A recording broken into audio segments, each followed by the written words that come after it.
Sans les femmes, sans les femmes, sans les femmes, merci beaucoup.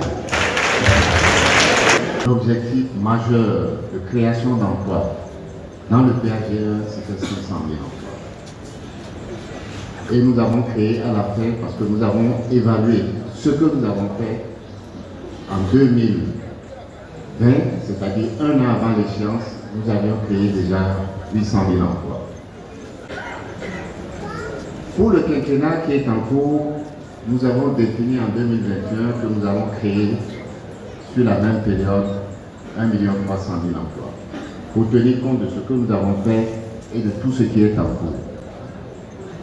Vous savez, nous avons mesuré là encore en 2023, donc 3 ans avant la fin, nous avions déjà créé 1 300 000 emplois. C'est pour dire que là aussi, comme sur les petits chantiers, nous sommes sur le bon chemin. Le chemin qui va permettre à tous nos enfants, tous ceux qui sont en âge de travailler, d'avoir du travail et d'avoir des revenus. Et ça me permet de rappeler que la devise de ce gouvernement, la devise du président Talon, c'est de dire, si nous pouvons, nous vous aiderons à avoir du poisson, mais nous voulons surtout vous apprendre à pêcher. Donner du travail aux plus jeunes, voilà un des plus grands objectifs que nous avons. Et cet objectif-là, vous le retrouvez, les amis ministres tout à l'heure en ont parlé, l'honorable Bagumbono en a parlé tout à l'heure, sur la transformation des produits agricoles. Pourquoi nous disons qu'il faut absolument transformer ces produits-là avant de les exporter? Nous avons exporté jusqu'en 2016 tout ce que nous avons produit. Mais nous avons dit en 2016, d'abord l'agriculture va être plus performante. Nous avons produit davantage que par le passé. Et nous le faisons déjà. En 2016, le Bénin produisait moins de 100 000 tonnes de soja. Aujourd'hui, nous produisons déjà 500 000 tonnes de soja. Quand je dis nous, c'est pour les producteurs. Mais pour le faire, il a bien fallu dépenser. Acheter de l'engrais, subventionner l'engrais, faire des pistes, investir dans les infrastructures, donner des crédits, quelqu'un en a parlé tout à l'heure.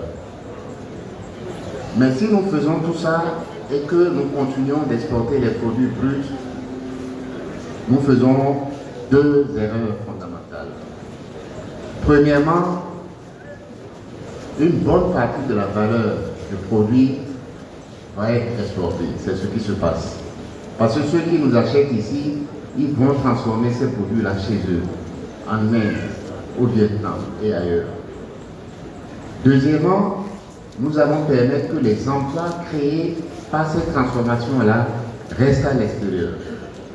Et c'est ce que nous avons décidé de refuser en disant que ces produits désormais vont être transformés chez nous ici pour garder, la valeur ajoutée et donc l'argent, et 2, garder les emplois pour nos plus jeunes. Et effectivement, à Glodibé, aujourd'hui, il y a plus de 10 000 jeunes qui travaillent là-bas. Dans un an, c'est 20 000 jeunes qui vont travailler. Et dans 10 ans, c'est 300 000 jeunes qui vont travailler à Glodibé. C'est les jeunes béninois.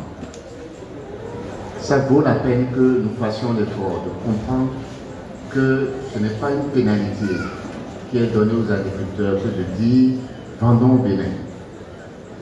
Mais c'est une contribution de leur part pour que, évidemment, il y ait plus de valeur dans notre pays et qu'il y ait plus d'emplois dans notre pays.